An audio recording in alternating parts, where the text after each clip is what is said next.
एक शांत और सुंदर कॉलोनी में एक छोटा सा घर था, जहां हर सुबह खुशियों की आवाज गूंजती थी। उस घर में रहता था एक मासूम बच्चा आरव और उसकी सबसे प्यारी दोस्त, एक समझदार, दयालु और बेहद वफादार कुतिया जूली। जूली कोई साधारण कुतिया नहीं थी। उसकी आंखों में अपनापन था, उसके व्यवहार में समझदारी और दिल में एक माँ जैसी ममता। जब आरव बहुत छोटा था, तभी से जूली उसके साथ थी।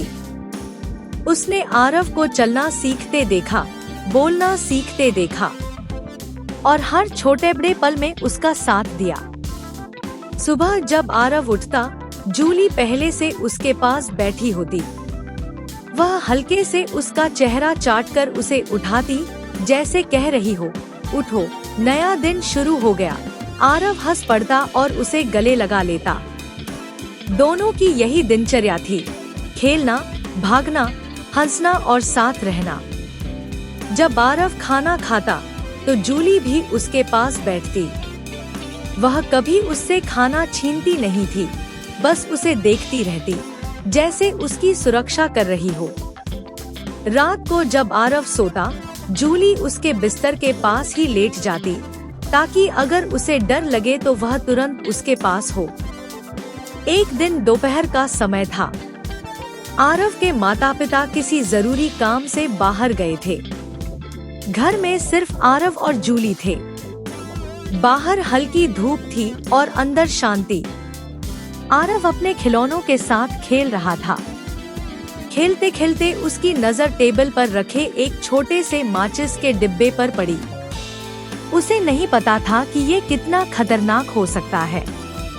उसने उसे उठाया और जिज्ञासा में एक तीली जला दी। पहले तो उसे मजा आया, छोटी सी लौ देखकर वह मुस्कुराया। लेकिन अगले ही पल वह जलती हुई तीली पास के पर्दे पर गिर गई। पर्दे में आग लग गई। शुरुआत में आग छोटी थी, लेकिन कुछ ही सेकंड में वह तेजी से फैलने लगी। हवा के कारण आग ने पूरे कमरे को घेरना शुरू कर दिया। धुआं बढ़ता गया और माहौल डरावना हो गया। आरव घबरा गया। उसकी आंखों में आंसू आ गए। वह जोर जोर से रोने लगा, मम्मी, मम्मी। जूली ने तुरंत खतरे को समझ लिया।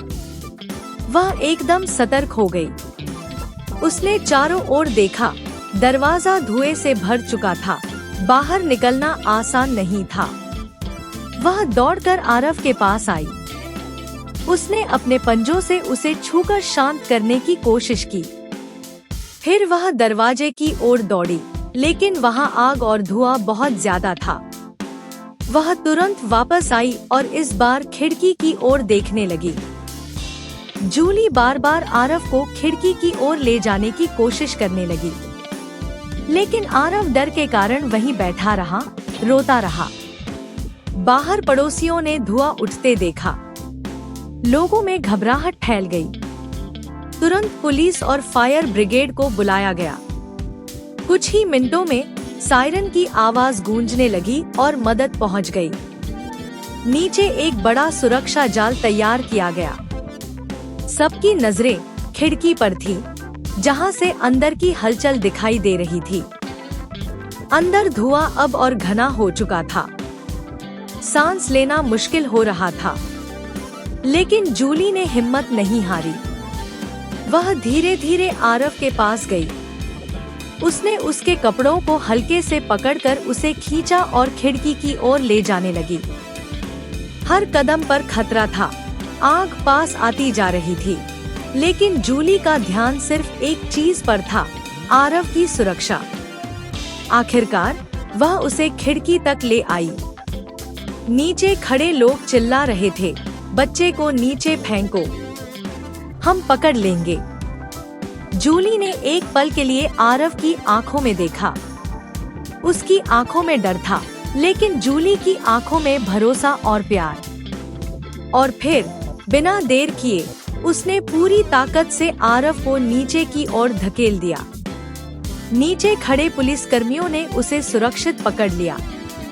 आरव अब सुरक्षित था। लेकिन जूली अभी भी अंदर थी।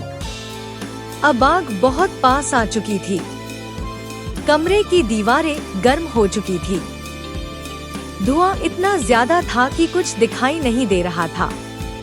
नीचे से आवाज आई, जल्दी कूदो, देर मत करो। जूली ने एक बार पीछे मुड़कर घर को देखा। यही वो जगह थी जहां उसने आरव के साथ अनगिनत खुशियां बिताई थी। लेकिन उस पल उसके लिए सबसे जरूरी था अपने बच्चे से फिर मिलना। उसने गहरी सांस ली और पूरी हिम्मत के साथ खिड़की से छलांग लगा दी। नीचे खड़े लोगों ने उसे भी पकड़ लिया। वह थोड़ी घायल थी, उसका शरीर कांप रहा था, लेकिन वह जिंदा थी। आरव दौड़ता हुआ आया और उसे कसकर गले लगा लिया।